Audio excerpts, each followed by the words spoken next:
এই স্কুলে দিদিমণি কি আপনি? হ্যাঁ। আপনার নাম? অঞ্জু বর্মন। তো আপনার যে হেল্পার, এটা যে চাকরির মেয়াদ পরিপূর্ণভাবে শেষ হয়ে গেছে, এখন তো আপনার স্কুলে দেখলাম আজকে তালা, ব্যাপার কি? ব্যাপারটা হয়েছে আমার যে হেল্পার যে 2022-এ 30শে এপ্রিল এসে চাকরি শেষ হয়েছে। তারপরে আমরা একটা সরকারের একটা মানে নির্দেশ আছে, আমরা চাকরি শেষে মানে 1 বছর করতে পারি। আচ্ছা আচ্ছা। তার মধ্যে আবার একটা পত্রপত্রিকা, আপনারাও দেখছেন বিভিন্ন পত্রিকা, আমরা যে সুপ্রিম কোর্টের রায়, এটা আমরা 65 বছর যে আমরা চাকরিকরণের যে এটা আমরা রায় পাইছি যখন, তখন এটা আমি শুনছি যে আমরা সংগঠনের নেতৃত্বের মাধ্যমেই যে এটা রাজ্য সরকার মানতেছে না। তো এটা লইয়া না, এখন এটা নিয়োগটা হয়েছে যে এটা এই যে নিয়োগটা ওখানে যেমন আপনি কাগজ পাইছেন নি? হ্যাঁ, আমার হেল্পারের চাকরি শেষ যে আমি এই কাগজ এখন যে নিয়োগ হয়েছে এই কাগজটা পাইছেন নি? না, এই কাগজ পাইছি না। তো এখন আপনি কাগজ না পাইলে আপনার অঙ্গনারী স্কুলে কাজ করে কি করে? হ্যাঁ, কাজ করছে না তো। ওই তো কালকা তো আমার হেল্পারের চাকরি শেষ হয়েছে।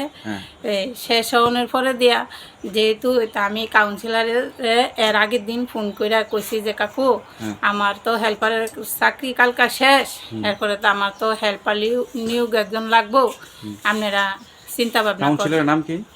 হিমাংশু বর্মন। আচ্ছা।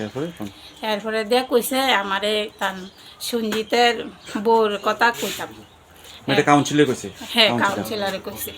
তো এরপরে যে সুনতি বর্মন হইছে আমরা পাড়ার যে মহিলা মোর্চার নেতা। তো আমার কাউন্সিলরে কইছে যে ইতান স্কুলের ব্যাপারে সব কিছুই তুমি আলাপ আলোচনা সুনতির লগে। আচ্ছা, আপনার স্কুলে তো একটা কমিটি আছে, এই কমিটিরে জানাইছেন যে আপনি যে চাকরি শেষ হয়েছে যে হেল্পারে? হ্যাঁ, এটা মোটামুটি কমিটি তারাও জানে, কিন্তু কমিটির তারা জানে যে আমরা যে একটা মিটিং করণ লাগবো মাসের শেষে, এই মিটিংটা করণের আর সময়টা হয়েছে না। তারপরে তো ফেসটা লাগিয়ে গেছে যে এরপরে যে সুনতিরে কইছি যে এখানে সুনতি আমি সঞ্জিতের বউ স্কুলের ভিতরে হেল্পার হিসাবে নিয়োগ কি আমি কালকা ওই ব্যবস্থা করতেছি। আমি কই তাইলে কালকার দিনটা তো সময় আছে, কই কালকাও তালা দিস। প্রশ্ন হচ্ছে যে আপনি তো অফারের তো কোনো কাগজ পাইছেন না, আপনার খাতা সই হয়েছে নি? কালকা কইছে কাউন্সিলরে কইছে সই। আপনি যেহেতু অফার পাইছেন না, কোনো কিছু পাইছেন না, আপনি সই লইলেন কি? না, আমি কইছি আমার হেল্পার তো কালকেও সই দিছে, ও সাইডে দিয়ে একটা সই দাও। ওখানে দেখেন রুলিং সরকারের নেতৃত্বরা যেভাবে আমরা যেহেতু সরকারের কাজ করি, আমরা সেইভাবে আমরাও চলতে হবো, তার কথা আমরা শুনুন লাগবো। আপনি কি মনে করলেন না যে এই যে স্কুলে একটা কমিটি আছে তারা লইয়া বসিয়া যে একটা সিদ্ধান্ত নেওয়ার দরকার, অথবা কাউন্সিলর লোকাল নেতৃত্ব লইয়া বসা দরকার? এটা আপনি দুর্বলতা আছে না?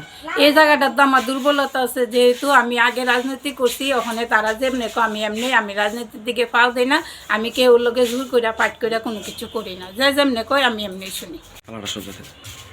দাদা, এই স্কুলটার কি নাম? দেবনগর অঙ্গনওয়াড়ি স্কুল। স্কুল তালা কেন? স্কুল তালা আমরা বুথ প্রেসিডেন্ট আর কাউন্সিলর মিল্লা তারা চাকরি আগেও 2টা এসেছিলাম, তারা ভাই ডুয়েলেছে। এরপরে অকন তাইনার বউরে বুথ প্রেসিডেন্টের বউরে আবার এটার মধ্যে সহকর্মী হিসাবে নিতেছে গা। আর পাড়াত কি অন্য গরিব লোক নাইনি, তারা সব লিয়ে থাকা এমন আমরা বুথ প্রেসিডেন্টের দরকার নাই, আমরা চেঞ্জ করতাম চাই। আরে যে এখন যারা নিয়োগ করা হয়েছে অস্থায়ীভাবে তো নিয়োগ হয়েছে, স্থায়ীভাবে নিয়োগ হয়েছে নাকি? স্থায়ীভাবে অন্য নিয়োগ হয়েছে না। হ্যাঁ, নাম কি? রাকিব বর্মন। হের হাজবেন্ড কি বুথ প্রেসিডেন্ট? হ্যাঁ। নাম কি? নাম সঞ্জিত বর্মন। আচ্ছা আচ্ছা। মানে কতদিন ধরে স্কুলটা তালা? স্কুলটা আজকে তালা বদ্ধ আসলো। মানে আপনার অফারকে কেন্দ্র করে, অস্থায়ী নিয়োগকে কেন্দ্র করে তালা দিচ্ছেন? মানে নিয়োগ আপনারা সন্তুষ্ট না এই নিয়োগে? হ্যাঁ, সন্তুষ্ট না। এখন যদি এই নিয়োগ যদি সমস্যার সমাধান না হয়, আপনারা কি করবেন? স্কুল তালা থাকবো।